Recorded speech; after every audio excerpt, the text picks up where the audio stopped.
Hello दोस्तों, welcome to my channel Raza homeopathy. दोस्तों, मैंने अब तक बहुत सारे वीडियो बनाए हैं। उम्मीद है आपने सारे वीडियो देखे होंगे। इसलिए आपका अब फ़र्ज़ होता है कि मेरे चैनल को सब्सक्राइब करें, लाइक करें और शेयर करें, ताकि मेरा हौसला बढ़े और मैं अच्छे अच्छे वीडियो और बनाता रहूं। तो दोस्तों, मेरे क्लिनिक में बहुत सारी औरतें माएँ आती हैं जो अपने बच्चियों को लेकर आती हैं और ये बताती हैं कि बच्चियों को ये प्रॉब्लम हो रही है और ये समस्या बहुत बड़ी है। और ये हर 5 बच्चियों या न्यूली मैरिड लड़कियां जो अभी नई नई शादियां हुई हैं साल 2 साल के अंदर, तो उनको ये प्रॉब्लम बहुत ज़्यादा होती है। तो आमतौर पर ये समस्या होती है कि न्यूली मैरिड वोमेन जो साल 2 साल हो गया या 5 साल हो गया, उनके बच्चे नहीं हो रहे हैं। तो उस वजह से वो लड़कियां या औरतें परेशान रहती हैं कि मेरे बच्चा नहीं ठहर रहा है। और वो बच्चियां जिनके पीरियड बहुत कम आते हैं या महीने में बहुत कम दिन के लिए आता है या डिलेड होता है या इंटरमिटेंट होता है, और अक्सर ये लड़कियां बताती हैं कि मेरे चेहरे पे बाल आ रहे हैं। तो ये सब समस्याएं लेकर आती हैं। तो दोस्तों, ये बहुत ही आम समस्या है और इस समस्या का मेन कारण है पीसीओडी, पॉलीसिस्टिक ओवेरियन डिजीज़ जिसे कहते हैं। पॉलीसिस्टिक ओवेरियन डिजीज़ आमतौर पर ओवेरियन प्रॉब्लम है जिसमें एग नहीं बनता और पीरियड के टाइम अंडे अच्छे से नहीं निकलते। तो इसलिए इसको लेकर के परेशान रहती हैं। और वो औरतें जिनको प्रेगनेंसी नहीं हो रही है, बच्चे नहीं हो रहे हैं, तो वो जब अल्ट्रासाउंड कराती हैं तो उनको ये पता चलता है कि मुझे पीसीओडी है। बहुत सारी सिस्ट हो गई हैं जिस वजह से बच्चे नहीं होते। तो ये बहुत ही आम समस्या है। और पीसीओडी एक बीमारी है एक पार्ट्स की, लेकिन पीसीओएस भी इसको कहते हैं। पीसीओएस भी इसको कहते हैं, पॉलीसिस्टिक ओवेरियन सिंड्रोम भी कहते हैं। तो पीसीओडी पीसीओएस में फ़र्क ये है कि पीसीओएस जो होती है वो बॉडी के कई पार्ट्स पे इसके सिम्टम आते हैं। एक ग्रुप ऑफ सिम्टम है, एक ग्रुप ऑफ डिजीज़ का ये समूह है जिसे पीसीओएस कहते हैं, पॉलीसिस्टिक ओवेरियन सिंड्रोम। और एक पार्ट्स में है अगर आपको, तो वो पीसीओडी कहा जाता है। तो दोनों का एक ही मानी है, दोनों में सिस्ट होते हैं, तो इस वजह से ये सारी प्रॉब्लम होती है। तो दोस्तों, ये प्रॉब्लम बहुत ज़्यादा हो रही है और इसका जो मेन कारण है, अगर उसको ना ठीक किया जाए तो आप लाख दवाएं कर लें, 2-2 साल 3-3 साल लोग दवाएं खाते हैं लेकिन फिर भी उनको फ़ायदा नहीं होता। तो वो ये गलती करते हैं कि जो कुछ ज़रूरी बातें हैं वो उसको फॉलो नहीं करते। तो यहाँ आज हम ये जानेंगे कि वो ज़रूरी बातें क्या हैं और का इलाज क्या है और इसका होम्योपैथिक मैनेजमेंट क्या है। तो दोस्तों, पीसीओडी जो आम तौर पर जिसे सिस कहते हैं, अगर सिस का साइज़ अल्ट्रासाउंड में 10 mm से ऊपर है और इसके 10-11 सिस दिखाई दे रहे हैं, तो वो पीसीओडी है। और उसके ग्रुप ऑफ सिम्टम जो आएंगे, जैसे चेहरे पे बाल आएंगे, हार्मोनल प्रॉब्लम होगी, पीरियड कम आएगा, डिलेड होगा या इंटरमिटेंट होगा, चेहरे पे मुहासे आएंगे, तो ये ग्रुप ऑफ सिम्टम को पीसीओएस या पॉलीसिस्टिक ओवेरियन सिंड्रोम कहते हैं।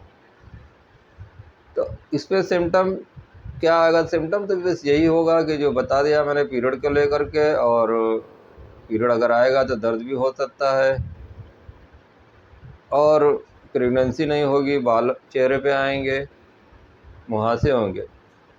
तो ये सिम्टम आएंगे, लेकिन इसका कॉज जो क्या है, क्यों होता है, इसकी वजह क्या है, ये आजकल क्यों इतना ज़्यादा हो रही है? पहले तो ये बीमारी सुनने को नहीं मिलती थी, लेकिन आजकल ये मॉडर्न बीमारी आई है जो बहुत ज़्यादा सुनने में आ रही है।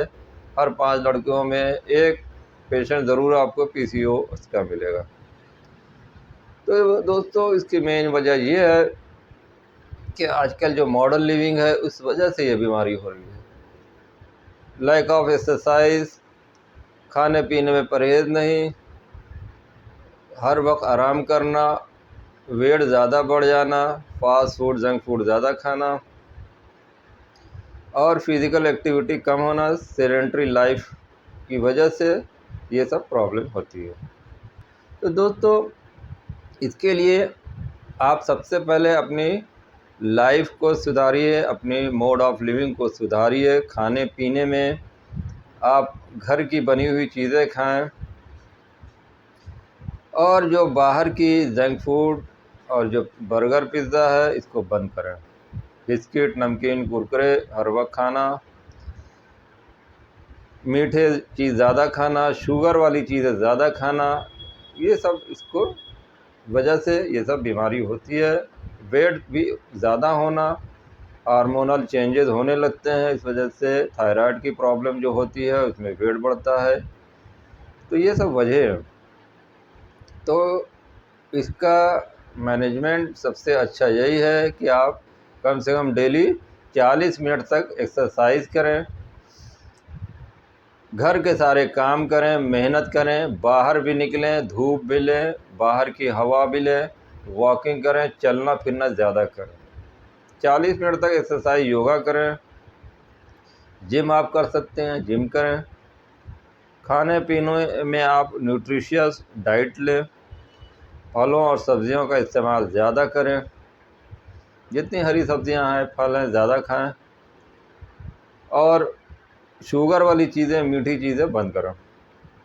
मैदा है, मैदे से बनी चीज़ें, रिफ़ाइन से बनी हुई चीज़ें या शक्कर से बनी हुई चीज़ें, इनको कम से कम लेना है, इसलिए कि इन सब चीज़ों को लेने से आपका मेटाबॉलिज्म स्लो हो जाता है। मेटाबॉलिज्म स्लो होने का मतलब ये है कि आपको जो बॉडी की एनर्जी है वो एग्जॉस्ट नहीं हो रही है, बॉडी में एनर्जी स्टोर हो जा रही है, वही एनर्जी आपके फैट्स में कन्वर्ट हो जाती है।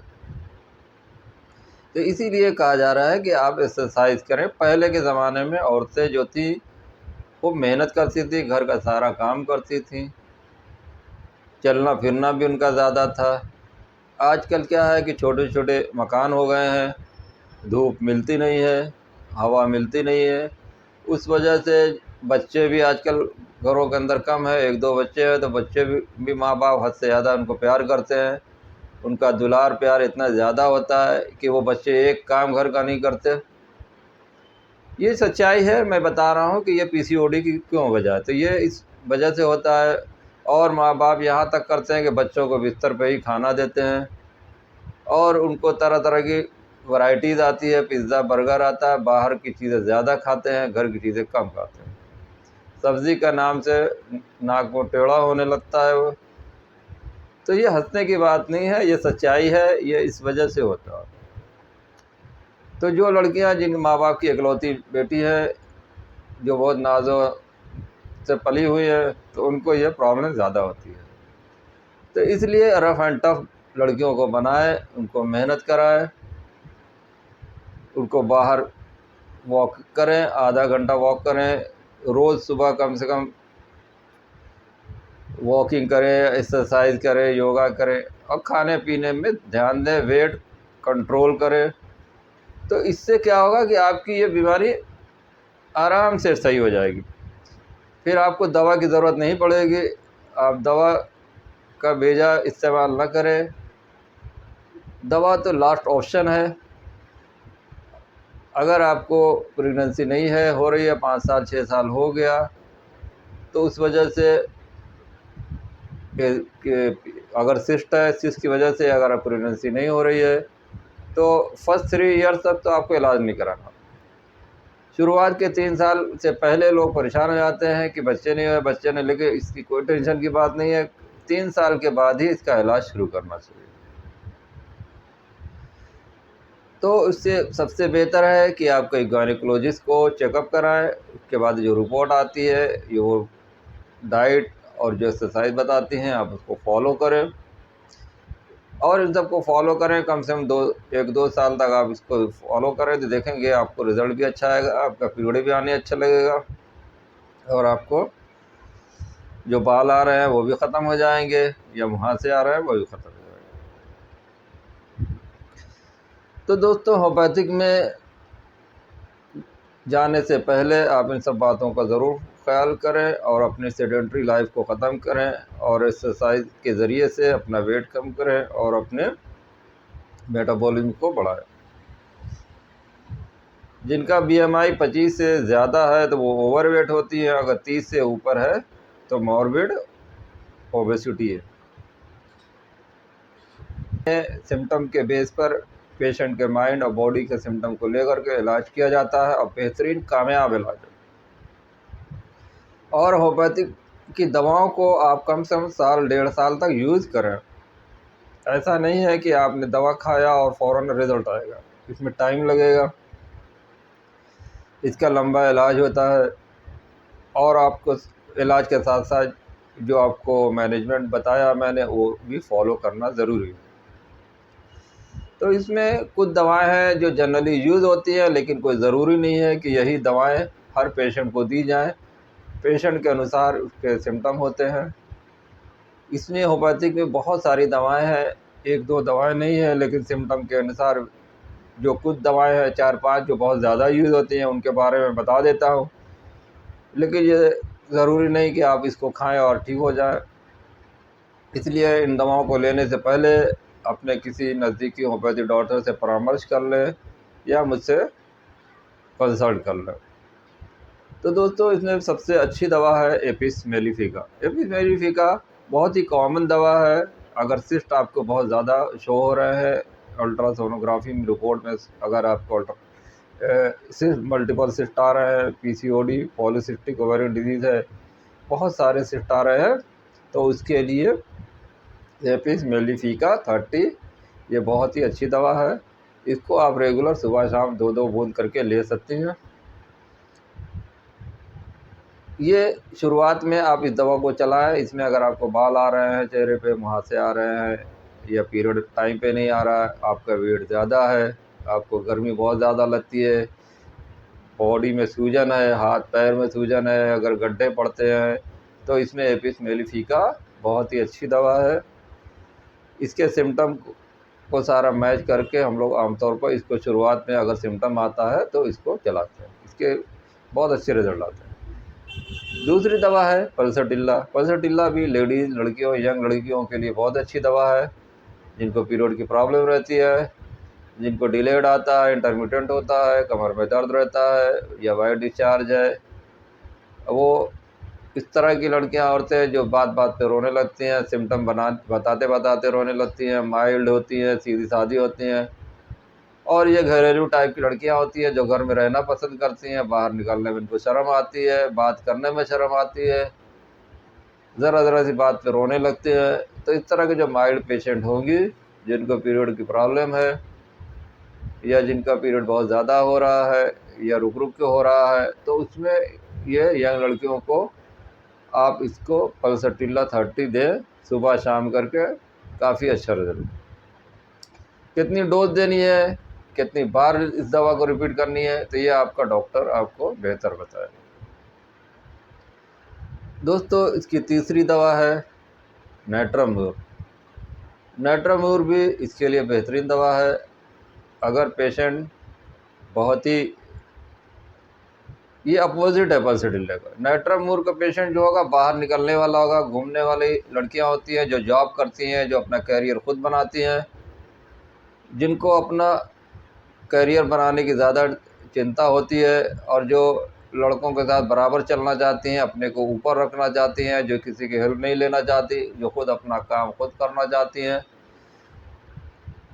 तो इस तरह की मेंटेलिटी वाली जो होंगे वो नेट्राम्यूर के होंगे। प्लस उनका जो फिज़िकल सिम्टम आएगा वो दुबले पतले होते हैं, उनके बनावट भी गर्दन साइज़ बड़ा रहता है, चेहरे पे मुहासे रहते हैं, ऑयली फेस रहता है, बाल इनके बहुत झड़ते हैं, बाल में डैंड्रफ भी रहेंगे, वाइट स्केली डिस्चार्ज होगा, इनको गर्मी ज़्यादा लगेगी, खाने पीने में नमकीन ज़्यादा खाने की इच्छा होती है, चटपटी चीज़ ज़्यादा खाने की इच्छा होती है।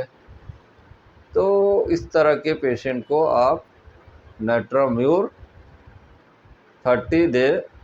डोज और रेपुटेशन कितना है वो आपके डॉक्टर बताएं। उसी तरह बेलाडोना है, बेलाडोना की पेशेंट तो बिल्कुल ही बिंदास होता है, बिल्कुल ही फ्रीबोलस, मस्त मौला जिसे कहते हैं, जिसे कोई टेंशन नहीं रहती, कोई फ़िक्र नहीं रहती बीमारी को लेके, खाना-पीना कोई परहेज़ नहीं, हर चीज़ खाना-पीना, आराम करना, सोना, लाइफ़ को एन्जॉय करना।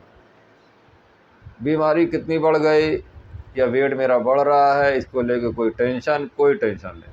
इस तरह के पेशेंट एकदम फ्री माइंड रहते हैं, वो कोई काम पाबंदी से रेगुलर नहीं कर सकते। उनको आसान काम चाहिए, वो किसी तरह का लोड नहीं चाहते, हल्का रहना चाहते। लेकिन इनका शरीर हल्का नहीं रहता, इनका वेट ज़्यादा रहेगा, लेकिन उसको हल्का करने की फ़िक्र नहीं रहेगी, लेकिन दिमाग पे लोड ज़्यादा नहीं होना चाहिए। इस तरह की सोच वाले जो बेलाडोना होते हैं, तो बेलाडोना के पेशेंट का चेहरा लाल तमतमाया रहता है, बहुत जल्दी-जल्दी काम करता है और इनको पीरियड भी की दिक्कत रहती है, कमर में दर्द रहेगा, रह के दर्द उठेगा, दर्द आएगा, जाएगा। तो इस तरह के सिम्पटम जो आएँगे तो बेलाडोना के आएँगे। तो बेलाडोना भी आप इस तरह से दे सकते हैं। इग्नेशिया है, इग्नेशिया का पेशेंट भी आमतौर पर मैं नाइट्रोमोर देने के बाद अगर इग्नेशिया की ज़रूरत पड़ती है तो इग्नेशिया देता हूँ।